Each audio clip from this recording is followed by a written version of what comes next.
कोई भी इंसान जिंदगी में तब तक बुरा नहीं है जब तक वो हंसना नहीं छोड़ रहा है। ज्यादातर लोगों की लाइफ में ऐसा होगा कि ये आउटर वर्ल्ड से, इस मटेरियलिस्टिक वर्ल्ड से वो इतना ज्यादा प्रभावित हो जाते हैं कि इसी में घुस जाते हैं, और जब वो इसमें घुस जाते हैं तो वो फ्रस्ट्रेटेड रहेंगे। कभी भी दुनिया में या आउटर वर्ल्ड ने किसी को खुशी नहीं दी। आप जरा समझ लें, इस दुनिया में जो भी लोग खुश है वो अपने इनर वर्ल्ड के कारण है, आउटर वर्ल्ड के कारण नहीं। अगर यहां आप सक्सेसफुल भी हो गए तो एक समय ऐसा आएगा कि आपकी वो सक्सेस धूमिल हो जाएगी, धुंधली हो जाएगी। आप देखना अपने लाइफ में ऐसे बहुत सारे लोग हैं। एक समय लता मंगेशकर का बहुत क्रेज चला, बिल्कुल पिक पर थी, और उसके बाद ज्यादातर लोगों ने उनका नाम ही नहीं लिया। कभी कभी आप देखना कोई सिंगर ज्यादा चलता है, श्रेया घोषाल बहुत ज्यादा चल गई, फिर ज्यादा कोई नहीं पूछा। नेहा कक्कड़ बहुत ज्यादा चल गई, एक समय आएगा जब वो भी नहीं चलेंगे। यही उतार चढ़ाव है लाइफ का। कभी बहुत ज्यादा हनी सिंह को सुना जाने लगा, अब हनी सिंह का नाम ही नहीं लेता। आज लोग बादशाह को ज्यादा सुन रहे हैं, कल उनको भी नहीं सुनेंगे। यही जिंदगी है। एक बार हिमेश रेशमिया का सॉन्ग बहुत चले 1-2 साल, उसके बाद अब नाम ही नहीं निकलता। समझ रहे हो? हर एक व्यक्ति का वक्त आता है, हर एक व्यक्ति का समय आएगा। उस समय में वो बहुत तेजी से प्रगति करता है, वो समय जैसे ही खत्म होता है फट से पतन की ओर आ जाता है। इसलिए कहा भी गया है कि जब आप अपने अच्छे दौर में हो तो लोगों के साथ सभ्यता से पेश आइए, क्योंकि बुरा दौर भी आने वाला है। हर एक व्यक्ति का टाइम बदलते चलता है, और जिसका समय बलवान है, जिसका समय बलवान, वो गधा भी पहलवान। वो गधा अपने आप को पहलवान समझने लगता है क्योंकि उसका समय बलवान है। आपको यह पता नहीं है कि आप जो भी डिसीजन लेते हो वो आपके इंटरनल वर्ल्ड से आते हैं। फिर व्यक्ति को लिख दिया, देखा मैंने ये काम किया, मैं कितना सफल हो गया। वो तूने किया, उसका जो आइडिया आया वो कहां से आया? अंदर से। क्योंकि आपका समय चाहता है कि आप आगे बढ़ो। इसलिए कृष्ण को बोलते हैं समय के साथ चलो। समय ही सबसे बड़ा ईश्वर है, इसलिए शिव को भी महाकाल बोला गया है। सबसे बड़ा समय महाकाल, कि जो समय के साथ रहेगा वो आगे निकल जाएगा। लेकिन सबका समय आता है, याद समझना। हर एक व्यक्ति का समय आता है, उस समय में उसने स्ट्रोक लगाना चाहिए, खाली नहीं बैठना चाहिए, स्ट्रोक लगाना है। जैसे क्रिकेटर बैट पकड़ के खड़ा रहता है ना, वो सिर्फ बॉल का इंतजार करता है, समय कि कौन सी लूज बॉल मिले, बस छक्का। आप समझ रहे हो? बॉल लूज नहीं है, छक्का मारने की कोशिश की, आउट। ऐसी क्रिकेट में होता है। टाइमिंग का खेल है क्रिकेट में।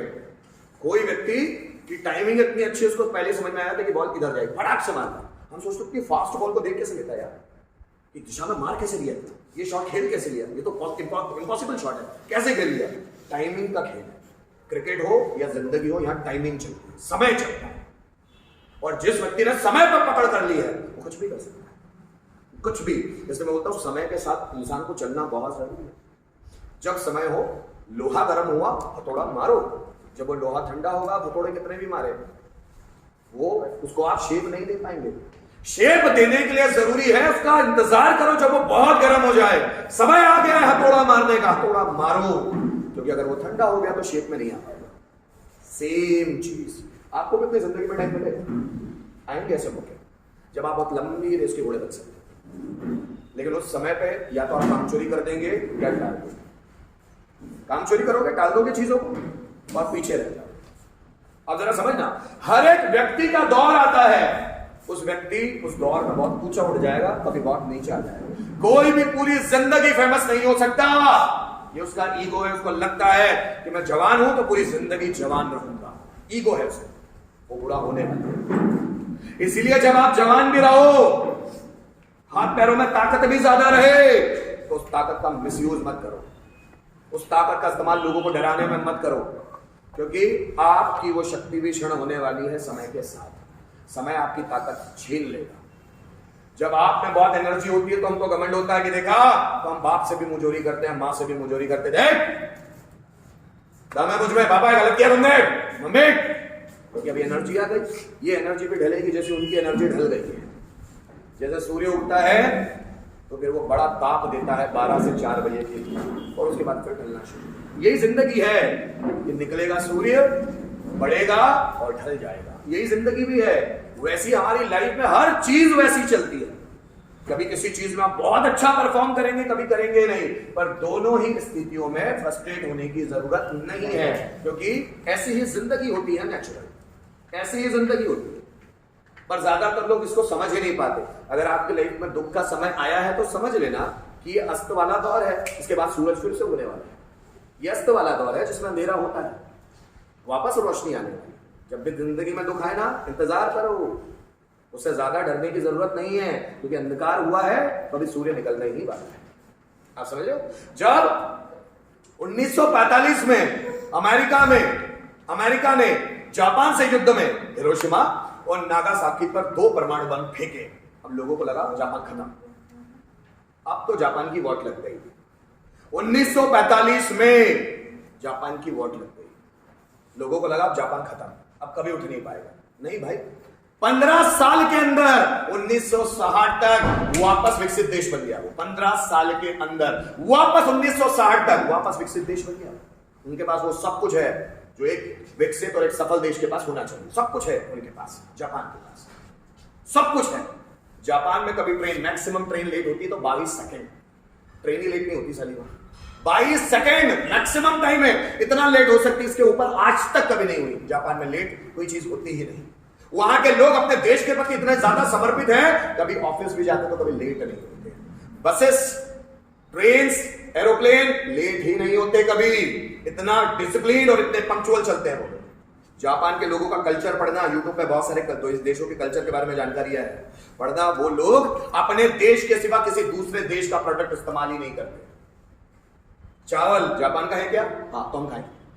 कई दूसरे देश में जाते हैं, भैया जापानी रेस्टोरेंट की तरह, वहां जाएंगे, चावल हमारे देश का है, ठीक तो दो, तुम्हारे नहीं होना नहीं है, हमको हमारे देश की चीजें चाहिए। कपड़े जापानीज है, हम हमारे देश के खरीदे। इतने समर्पित है अपने देश के लिए, लेकिन हम सब चलते हैं। हम तो भाषा भी दूसरों की इस्तेमाल करते हैं, हम तो कपड़े भी दूसरों का इस्तेमाल करते हैं, हम तो फॉरेनर बनना चाहते हैं। हैप्पी बर्थडे हमारा कल्चर नहीं है, फिर भी हम करना चाहते हैं। इतने समर्पित नहीं है ना अपने देश के लिए। इसलिए जापान वो है कि जापान वहां वो बढ़ गया, तो वो खत्म हुआ था बढ़ने के लिए ही। जापान 15 साल में विकसित हो गया। 1947 में हमारा देश आजाद हुआ, 2024 चल रहा है, 75 इयर्स प्लस विकसित क्या, विकासशील भी नहीं है। ये लोगों की मानसिकता का फर्क है। क्या मेरी बात समझ रहे हैं? और भारत विकसित क्यों नहीं है? क्योंकि हमारी सोच डेवलप है। हम सब, we all are the India, हम सब इंडिया, क्योंकि हम एक भारत को बनाते हैं। वो क्यों पिछड़ा है? क्योंकि हमारी सोच पिछड़ी है। यहां ज्यादातर लोग पढ़ना ही नहीं चाहते, अपनी हिस्ट्री नहीं पता है कि भारत सोने की चिड़िया क्यों कहा जाता था, कोई पढ़ना ही नहीं चाहता। हमारे कितने फ्रीडम फाइटर्स मरे, कोई पढ़ना ही नहीं चाहता। यहां सब किताबी ज्ञान, जो 12वीं तक या ग्रेजुएशन तक उनको दे देगा, सब उतना ही पता है। अपने मन से ये कुछ भी नहीं करेंगे, और ऐसे लोगों को गुलाम होने का हक है। जब 1945 में भारत को आजादी देने की कवायद चल रही थी ब्रिटेन में कि इनको आजादी दे देते, तो विंस्टन चर्चिल जो वहां के प्रधानमंत्री थे वो बोलते थे, नहीं, ये भारत के लोग ये 300 साल नहीं 1000 साल गुलाम रहने के लिए पैदा हुए। सालों को सोचते नहीं आता, ये सोच ही नहीं पाते। इनको 1000 साल तक गुलाम बनाए रखना चाहिए। कौन बोलता है? ब्रिटेन का प्रधानमंत्री विंस्टन चर्चिल। ये गुलाम रहने के लिए ही पैदा हुए हैं। इनको आप आजाद भी कर दोगे ना तो गुलामी इनके रग रग में भरी है, ये गुलाम ही रहेंगे। और आज भी देखो, हमारी आदत ही वैसी है, हम मन से कुछ भी नहीं पूछते, गुलाम जितना बता दोगे उतना गुलाम जैसे ही रहते हैं। हमारा चलना, उठना, बैठना, पढ़ना सब गुलामों जैसा, जिससे हम पास हो जाए, जिससे हमारे नंबर अच्छे आ जाए, भले हम सीखे ना चलेगा। ये भारत नहीं था भाई।